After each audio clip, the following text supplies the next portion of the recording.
नमस्कार, स्वागत है आपका सनसेट टीवी पर। मैं हूं मनोज वर्मा और आप देख रहे हैं हमारा खास कार्यक्रम मुद्दा आपका। आज का मुद्दा उन विद्यार्थियों के लिए बहुत महत्वपूर्ण है जो दिल्ली विश्वविद्यालय में दाखिला यानी प्रवेश लेने की सोच रहे हैं। तो ये खबर आपके लिए काम की हो सकती है, क्योंकि दिल्ली विश्वविद्यालय में शैक्षणिक सत्र 2022-23 में स्नातक में दाखिले के लिए अब आपको प्रवेश परीक्षा यानी कॉमन एंट्रेंस टेस्ट देना होगा। हाल ही में स्नातक में दाखिले के लिए प्रवेश परीक्षा को अकादमिक परिषद ने अपनी मंजूरी दे दी थी। दिल्ली विश्वविद्यालय में दाखिले को लेकर हर साल अधिक कट ऑफ लिस्ट का मुद्दा काफ़ी समय से चर्चा का विषय बना हुआ था।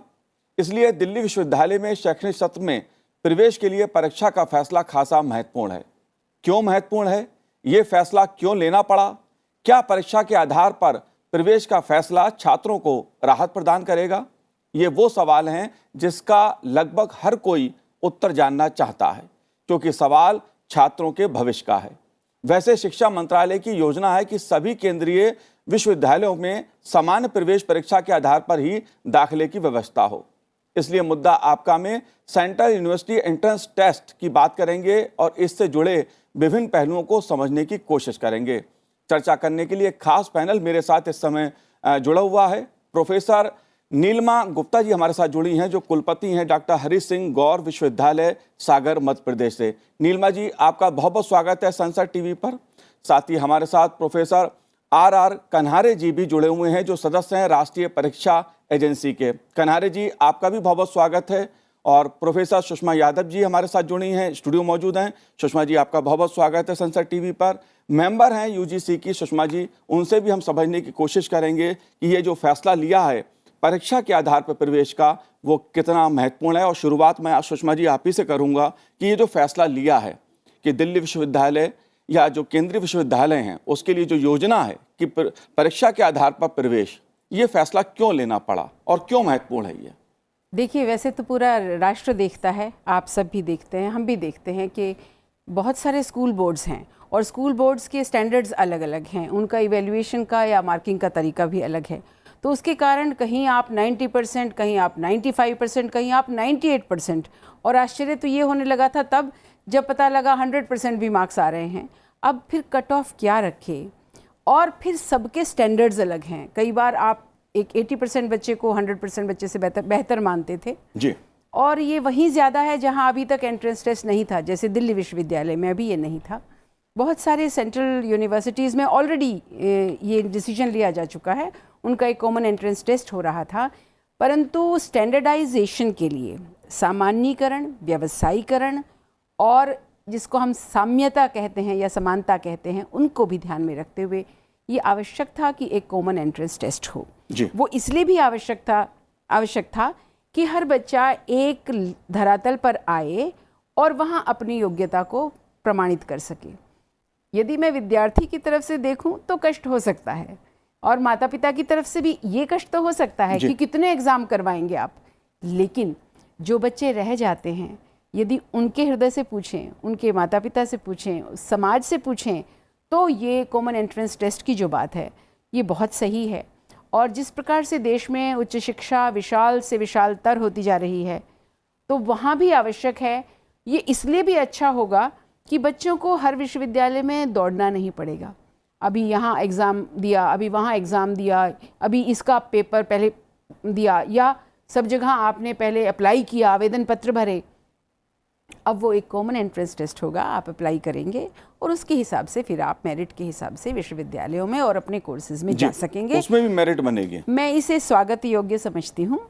और विशेष तौर पर आज जिस संदर्भ में आप बात कर रहे हैं, कन्हारे जी हमारे साथ हैं। एनटीए इसको 2022 से करने वाला है, इसलिए इसका और स्वागत करती हूँ, क्योंकि ये एक ऐसी प्रोफेशनल और ऑटोनमस बॉडी भारत सरकार ने बनाई है जो एग्ज़ाम्स को, परीक्षाओं को उस तरीके से करेगी जिस प्रकार से परीक्षाएं होनी चाहिए। जी। प्रोफेसर कन्हारे जी, जो परीक्षा का रहने वाला है तरीका, वो कैसा रहने वाला है? किस तरह से प्रवेश परीक्षा का आयोजन होगा? क्या 12वीं के जो अंक हैं उसके कोई मायने अब छात्रों के लिए रहेंगे या नहीं रहेंगे? ये सब विषय भी हैं, कुछ जरा इस पे आप प्रकाश डालेंगे? जी हाँ, देखिए, जैसा अभी डॉक्टर साहब ने कब बताया कि सारे बोर्ड के जो प्राप्तांक हैं उनका आपसी तुलना करना बहुत कठिन होता है और प्रत्येक केंद्रीय विश्वविद्यालय को लिए अलग अलग परीक्षा आयोजित करना ये भी संभव नहीं होता। तो भारत सरकार की जो एजेंसी है एनटीए, इसके पास सभी संसाधन हैं और आज की तारीख में पूरे देश भर में 4 लाख नोड अवेलेबल हैं और 3,500 परीक्षा केंद्र आज की तारीख में उपलब्ध हैं। जी। इन सभी परीक्षा केंद्रों पर एक साथ परीक्षा ऑनलाइन कराना एनटीए के लिए संभव है। ये कंप्यूटर बेस्ड एग्जाम होगा, ऑब्जेक्टिव टाइप के प्रश्न पत्र होंगे। यद्यपि अभी पाठ्यक्रम क्या होगा ये निर्धारित किया जाना है, लेकिन प्रक्रिया लगभग सुनिश्चित है। सबसे महत्वपूर्ण बात यह है कि पूरे देश भर के विद्यार्थी चाहते हैं कि किसी केंद्रीय विश्वविद्यालय में प्रवेश मिले जी। और वो निर्धारित समय पर उस स्थान पर जाकर परीक्षा देने में असमर्थ रहते हैं। इसलिए एनटीए इस जिम्मेदारी को निभाएगा पूर्ण पारदर्शिता से, और परीक्षा का कार्य है तो पूर्ण गोपनीयता से। सभी टेक्निकल जो सुविधाएं उपलब्ध हैं एनटीए को, उसका उपयोग करते हुए अत्यंत प्रामाणिक ढंग से ये परीक्षाएं आयोजित होंगी और इसके स्कोर कार्ड के आधार पर जिस विश्वविद्यालय में व्यक्ति अपना आवेदन देगा तो उसकी मेरिट बनकर उसको प्रवेश दिया जा सकेगा। मुझे लगता है कि ये बहुत अच्छा निर्णय है और धीरे धीरे ये सभी केंद्रीय विश्वविद्यालयों में, न केवल केंद्रीय विश्वविद्यालयों में बल्कि राज्य के विश्वविद्यालयों में भी लागू होना चाहिए, जिससे पारदर्शिता से प्रवेश की प्रक्रिया पूर्ण की जा सके। जहाँ तक विद्यार्थियों का ये सोचना है कि कितनी परीक्षाएं देना, तो 12वीं की परीक्षा के तुरंत बाद यदि ये परीक्षा होती है जी। तो उनको किसी प्रकार की कठिनाई नहीं होगी। ऑब्जेक्टिव टाइप का प्रश्न पत्र रहेगा और वे सरलता से इस परीक्षा में सम्मिलित होकर और प्रवेश की अपनी प्रक्रिया को पूर्ण कर पाएंगे, बजाय सब जगह अप्लाई करने के। जी। ऐसा मेरा मानना है। कन्हारे जी, मैंने एक चीज और समझने की कोशिश की आपसे कि जो 12वीं में प्राप्त अंक होंगे विद्यार्थियों को, क्या जी। उसका इसमें कुछ भागीदारी इसकी रहेगी? उसका नहीं, लाभ या किस किस तरह से होगा? देखिए, अभी फाइनली तो पॉलिसी ये डिसाइड नहीं हुई है, लेकिन मैं समझता हूँ कि 12वीं के अंकों का वेटेज देना उपयुक्त नहीं है, क्योंकि अगर 12वीं के अंकों के आधार पर ही प्रवेश देना होता तो फिर प्रवेश परीक्षा की कोई उपयोगिता ही नहीं रहती। किसी एक बोर्ड में मेरिट में 90% पे टॉपर है, किसी एक बोर्ड में 60 पे टॉपर है। अगर हम इसको कंपैरेटिव स्टेट अगर लेना चाहें कि भाई चलो जिसके 80 के ऊपर हैं उसको 30% वेटेज देंगे, तो भी ये बहुत उचित नहीं होगा। इसलिए मुझे लगता है कि 12वीं के अंकों को वेटेज न देते हुए इस कॉमन टेस्ट की मेरिट के आधार पर जिस विश्वविद्यालय में जो लोग अप्लाई करेंगे उनकी पृथक से मेरिट बनकर प्रवेश देना ज़्यादा उपयोगी होगा। जी। नीलिमा जी, लेकिन इस फैसले को लेके तमाम तरह के सवाल भी उठाए जा रहे हैं। दिल्ली विश्वविद्यालय की जो अकादमिक परिषद है उसने ये फैसला तो लिया है, लेकिन साथ ही कई सवाल भी उठ रहे हैं कि इससे जो गरीब विद्यार्थी हैं वो कैसे एग्जाम की तैयारी कर सकेंगे। जो कोचिंग सेंटर्स हैं या कोचिंग माफिया मैं कहूं, वो फल फूलने लगेगा और आर्थिक बर्डन पड़ेगा गरीब विद्यार्थियों पे। इस तरह के सवाल भी खड़े किए जा रहे हैं। आप कैसे देखती हैं इस फैसले को? ये प्रश्न आपका बहुत ही वैलिड है, लेकिन मैं ये कहना चाहूंगी इसमें कि जब हम लोग एक एंट्रेंस एग्जामिनेशन करा रहे हैं तो उस एंट्रेंस एग्जामिनेशन को compete करने के लिए बच्चों को ये एक मौका मिल रहा है कि वो compete करें और उसमें क्वालिफाई करें।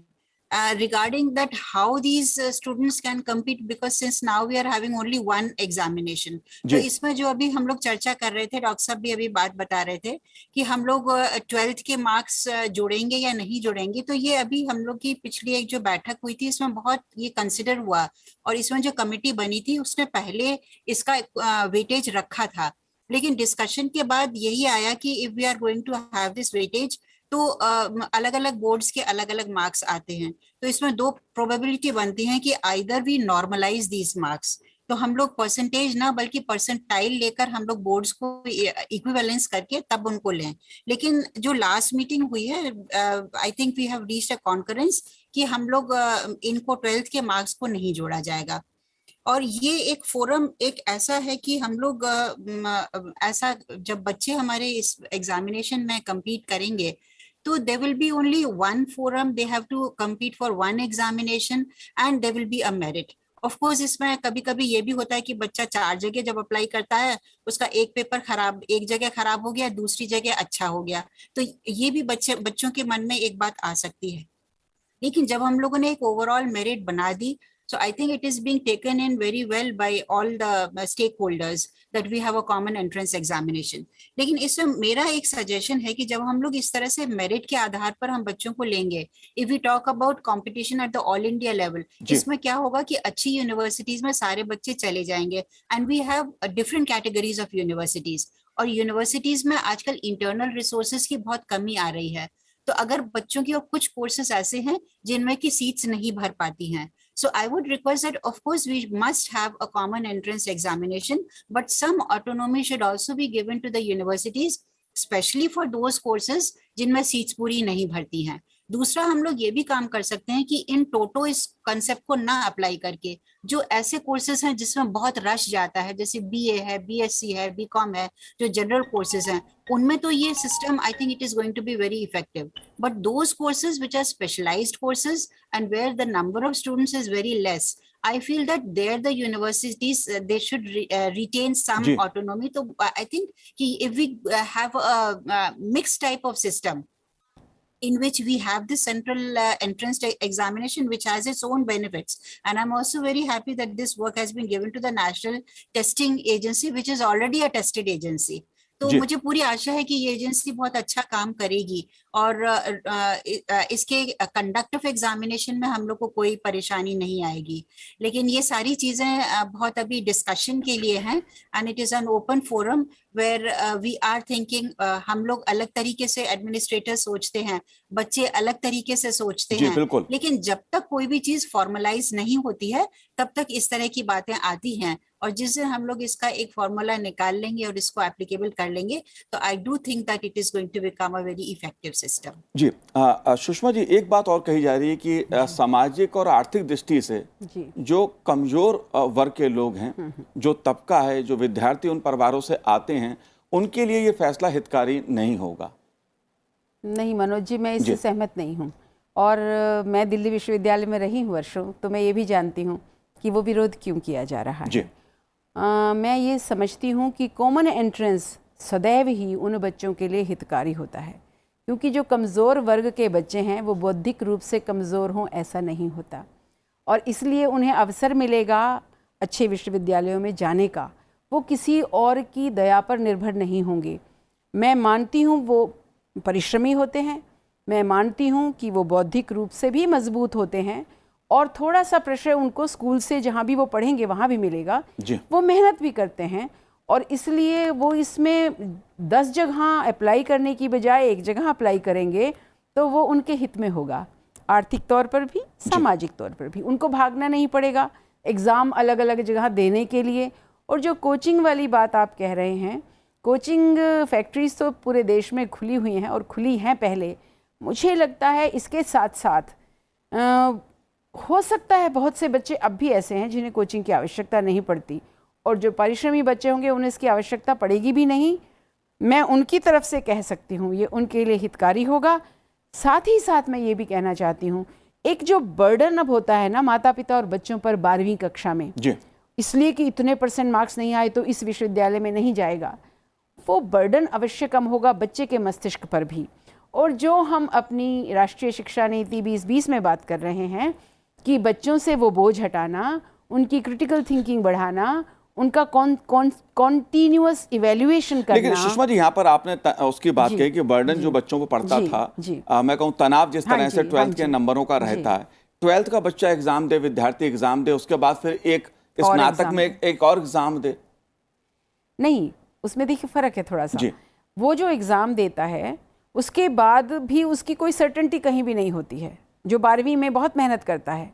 लेकिन इसके 2 पहलू हैं, मैं मानती हूँ। आज हम क्योंकि मुद्दे पे बात कर रहे हैं, और मैं बधाई देना चाहती हूँ आपको और संसद टीवी को कि आपने इस मुद्दे को उठाया है। एक पहलू ये है कि उसका 12वीं का तनाव कम होगा, क्योंकि अब उसका आगे का प्रवेश जो उस पर निर्भर नहीं करता। दूसरी तरफ ये तनाव बढ़ेगा कि अरे ये एग्ज़ाम हो रहा है, जैसे अब मेडिकल इंजीनियरिंग वालों ने करना शुरू कर दिया ना, they don't really bother about 12th, बहुत ज़्यादा नहीं करते वो सिर्फ अपनी उस कोचिंग की तैयारी करते हैं और उस एंट्रेंस की तैयारी करते हैं। अगर ऐसा भी होगा तो मैं इसे हानिकारक नहीं मानती हूँ। इसलिए नहीं मानती हूँ कि centralised, transparent and I would say something which is completely professional, और जो किसी एग्जामिनी को देख नहीं पाता, एग्जामिनेशन सिस्टम जो सामने नहीं है, वो सदैव ही कमज़ोर वर्ग के बच्चों के लिए भी हितकारी होता है, क्योंकि वहाँ उनकी आइडेंटिटी कोई नहीं होती। आप एक एंट्रेंस एग्ज़ाम में जा रहे हैं, इसलिए अंततः परिश्रमी बच्चों के लिए, आगे भविष्य में काम करने के इच्छुक बच्चों के लिए और बेहतर संस्थानों में जाने के इच्छुक बच्चों के लिए ये बहुत सारे ऐसे दरवाजे खोलेगा जो अभी तक बंद थे। जी रविंद्र कन्हारे जी, क्या जो प्रवेश परीक्षा होगी उसमें पारदर्शिता होगी? तमाम तरह के सवाल उठते हैं परीक्षाओं को लेकर भी।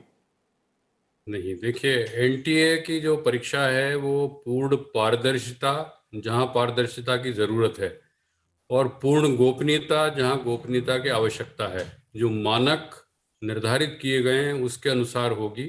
सभी सावधानियां रखी जाएंगी। मैं समझता हूं कि जितने भी परीक्षा केंद्र हैं उनका पहले ऑडिट किया जाएगा, कंप्यूटर का ऑडिट किया जाएगा, प्रश्न पत्र निर्माण में भी बड़ी सावधानी रखी जाएगी। अभी किसी विश्वविद्यालय की जो प्रवेश परीक्षा होती है वो उस क्षेत्र विशेष की परीक्षा हो जाती है। जब हम पूरे देश से विशेषज्ञों को बुला के कोई प्रश्न पत्र तैयार करेंगे तो सभी प्रकार के प्रश्न उसमें समाहित होंगे और किसी क्षेत्र विशेष के प्रश्नों के आधार पर ये परीक्षा नहीं होगी।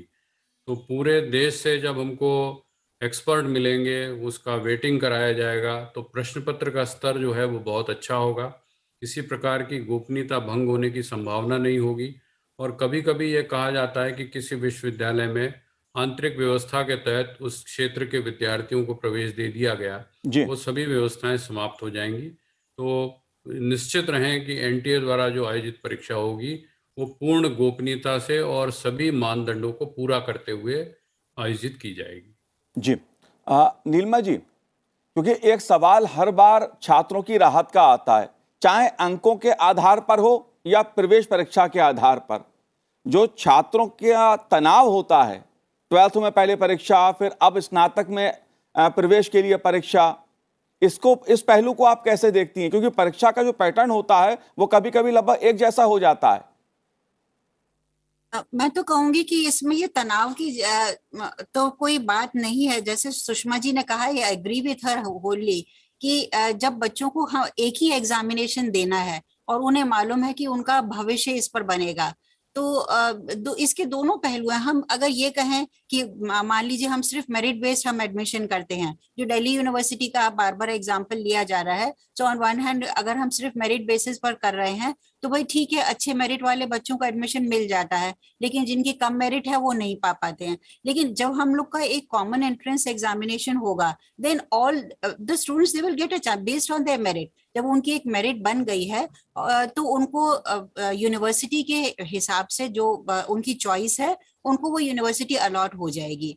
तो मैं समझती हूँ कि जैसे सारी प्रोफेशनल डिग्रीज के लिए अब कॉमन एंट्रेंस एग्जामिनेशन हो रहे हैं ना, एंड दे आर सक्सेसफुल, चाहे वो इंजीनियरिंग के हों चाहे वो मेडिकल के हों, then why not for central universities. We can have this system जिसमें बच्चे सब compete करते हैं, और शुरू में जब भी हम लोग कोई सिस्टम शुरू करते हैं तो इस तरह की problem, they are known as a teething problems, जो हम सोचते हैं कि अरे हम ऐसा करेंगे हमारा गरीब बच्चा नहीं आ पाएगा या हमारा लो मेरिट का बच्चा नहीं आएगा, तो उसमें एक कॉम्पिटिटिव एक जो फीलिंग आएगी। आई फील कि जब बच्चों को मालूम होगा कि हमें अगर एडमिशन लेना है अच्छी यूनिवर्सिटी में तो हमें कंपटीशन हमें फेस करना है, तो मुझे लगता है कि एडमिशन को छोड़कर हम लोग क्वालिटी ऑफ एजुकेशन को भी हम इम्प्रूव कर रहे हैं। Because our students will now be thinking कि यदि हमें फला यूनिवर्सिटी में जाना है तो हमें अपनी तैयारी करनी है, अच्छा हमें कंपटीशन करनी है। हर वर्ग के बच्चे को ये एक फीलिंग आएगी, और मुझे लगता है कि हम लोग एजुकेशन के स्टैंडर्ड को एट पार हम लोग ला सकेंगे। और आज जो हम विश्व स्तर पर बात कर रहे हैं कि we are not able to meet the standards, if we compare to others universities all over the world, क्या होता है वहां पर भी तो इसी तरह से क्वालिटी मेंटेन कर रहे हैं।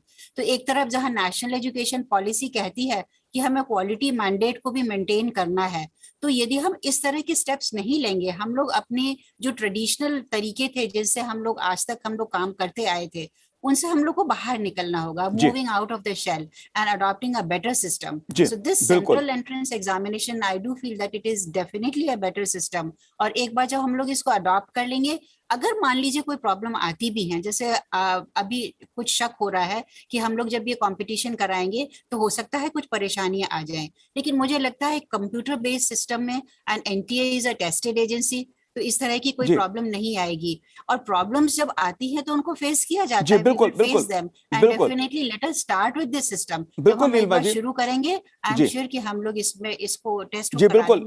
नई शिक्षा नीति भी देश ने स्वीकार की है और भविष्य का जो ताना बाना शिक्षा का बुना जा रहा है वो भी नई शिक्षा नीति के आधार पर बुना जा रहा है, ताकि विद्यार्थियों को अच्छी शिक्षा, सस्ती शिक्षा और अनुसंधान वाली शिक्षा मिल सके. लेकिन कन्हारे साहब, एक सवाल परीक्षा को लेकर आता है कि जो पैटर्न बन जाता है सवालों का, कभी कभी एक सही हो जाता है वो, और कभी ऐसे सवाल पूछ लिए जाते हैं जो विद्यार्थियों के लिए, बच्चों के लिए चकराने वाले होते हैं.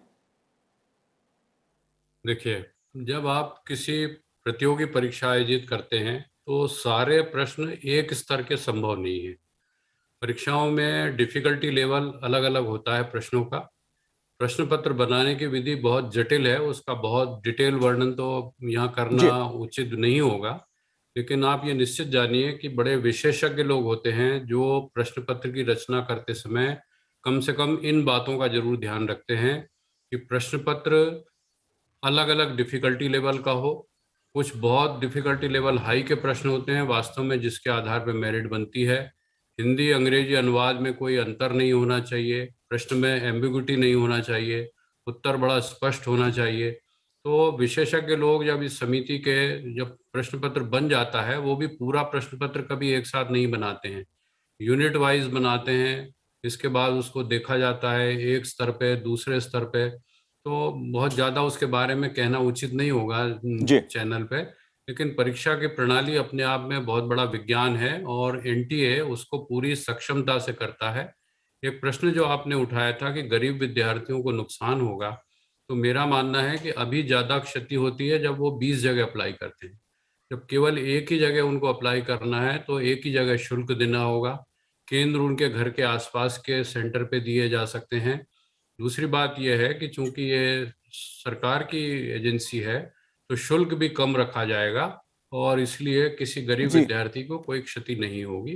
कन्हारे साहब, सवाल जो उठाया जा रहा है वो ये उठाया जा रहा है कि इससे जो कोचिंग माफिया है उसको और बढ़ावा मिल जाएगा. देखिए, कोचिंग माफिया जो शब्द है वो इसलिए प्रचलन में आया कि एक विशेष प्रकार के प्रश्न यदि परीक्षा में सम्मिलित किए जाएं और लोगों को ये अनुमान लग जाए कि क्या प्रश्न आना है, तब वैसी कोचिंग व्यवस्था चलती है. जी.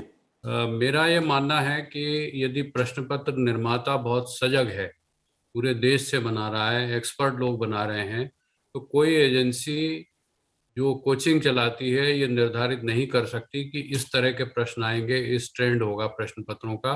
क्योंकि हर वर्ष हर परीक्षा में ये बदलाव किए जाते हैं प्रश्न पत्रों के तरीके में. भले ही वो कंप्यूटर बेस्ड प्रश्न हो, लेकिन उनकी भी कई सारी प्रकार हैं. मैचिंग के हो सकते हैं, मोर देन वन ऑप्शन सही वाले हो सकते हैं, मिसमैच निकालने वाले हो सकते हैं. ऐसी बहुत सी प्रणालियां हैं. तो यदि अच्छे एक्सपर्ट लोग देश भर से इसको बनाएंगे तो किसी भी कोचिंग एजेंसी को ये अनुमान नहीं होगा कि किस प्रकार के प्रश्न इसमें बिल्कुल सुषमा जी जाने हैं. और कोई बच्चा इस भ्रम में ना आए कि केवल कोचिंग से ही वो अच्छे अंक प्राप्त कर पाए. जी बिल्कुल. हम देखते हैं कि बड़ी बड़ी परीक्षाओं में बिना कोचिंग के लोगों ने सफलता प्राप्त की है. बिल्कुल कन्हारे जी, बिल्कुल बच्चों ने भी की है. बिल्कुल उम्मीद करते हैं कि एक बदलाव, बड़ा बदलाव देखने को मिलेगा. लेकिन सुषमा जी, चलते चलते बहुत संक्षेप में, क्योंकि कुछ बोर्डों का नाम इसमें आया है, स्टेट्स के बोर्ड हैं जिनको लेकर सवाल उठे हैं, खासतौर से केरल को लेकर सवाल उठा है. आखिर क्यों? बोर्ड की भूमिका को आप कैसे देख रही हैं, बहुत संक्षेप में? ये मैं इस बात को लेना चाहूँगी, बड़े वर्षों से बात चल रही थी. पहले एक विशेष राज्य के लिए कहा जाता था, अब ये राज्य निकल कर आया है, क्योंकि जो केंद्रीय विश्वविद्यालय हैं और विशेष तौर पर जहाँ अभी तक एंट्रेंस नहीं हो रहा था, वहाँ अपने बच्चों को भेजने और उन कोर्सेज़ में प्रवेश दिलाने की एक स्कीम हो सकती है. अभी साजिश नहीं कह रही हूँ, वो भी हो सकती है, तो उससे भी बचा जाएगा. और वो वस्तुतः स्टेट बोर्ड्स के लिए बहुत ख़राब है. लेकिन मैं इससे थोड़ा आगे भी चलना चाहती हूँ. एनटीए को हमने देखा है इतने वर्षों से, वो बिल्कुल सक्षम है। और आगे जो हम कांस्टेंट इवैल्यूएशन की बात करें, एक तो ये 2 बार होगा तो गरीब बच्चों के लिए भी अच्छा है, एक बार अगर नहीं हुआ तो दूसरी बार जी, बारे में उम्मीद वो दे करते हैं। लेंगे। चलिए सुषमा जी, और एक बात और भी कहूंगी, जी। जो राष्ट्रीय शिक्षा नीति बात करती है कि आगे मदर टंग में या मातृभाषा में शिक्षण होगा, तो मातृभाषा में प्रवेश परीक्षा भी होगी जी। और उसके लिए एनटीए लगभग तैयार है, क्योंकि वो नेट के एग्जाम अभी तक करा रहा जी है। बिल्कुल बिल्कुल कि दिल्ली विश्वविद्यालय में जो प्रवेश के आधार पर परीक्षा का फैसला लिया गया है, उम्मीद करते हैं कि ये फैसला छात्रों को राहत देगा, प्रवेश में पारदर्शिता आएगी और हमारी जो नई शिक्षा नीति है उसको और मजबूती प्रदान करेगा ये फैसला। सुषमा जी, आपने हमसे बात की, आपका बहुत बहुत शुक्रिया। नीलिमा जी और कन्हारे जी, आप दोनों का भी बहुत बहुत शुक्रिया हमसे बात करने के लिए, आपका बहुत बहुत धन्यवाद। तो आज हमारे इस कार्यक्रम में इतना ही, मुझे दीजिए आज्ञा, नमस्कार।